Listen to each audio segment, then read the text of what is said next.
الحمدللہ والصلاة والسلام علی رسول اللہ اما بعد قال النبی صلی اللہ علیہ وسلم لولا ان اشق علی امتی لامرتهم بالسواک عند کل وضوء۔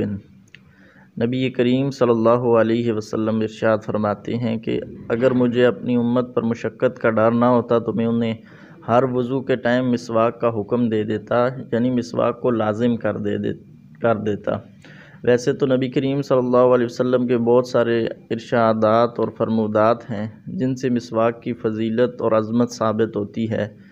نبی کریم صلی اللہ علیہ وسلم نے فرمایا، سنن نسائی کی حسن درجے کی روایت، نبی کریم صلی اللہ علیہ وسلم نے فرمایا، السواک مطہرۃ للفم و مرضاۃ للرب۔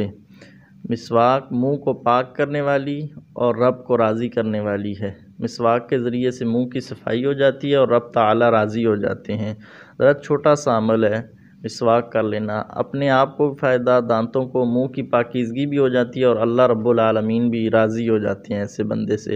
اور خود نبی کریم صلی اللہ علیہ وسلم کس قدر مسواک کا اہتمام کرنے والے، رات کو تہجد کے لیے اٹھتے تو پھر بھی مسواک کرتے، اور نبی کریم صلی اللہ علیہ وسلم کی آخری بیماری جو تھی اس میں آپ صلی اللہ علیہ وسلم اس قدر کمزور ہو گئے کہ خود چبا نہ سکتے، تو امی عائشہ رضی اللہ تعالی عنہ نے ان کو مسواک چبا کر دی، اور اس سے آپ اندازہ لگا لیجئے کہ یہ کس قدر جو ہے اجر و ثواب والا کام ہے۔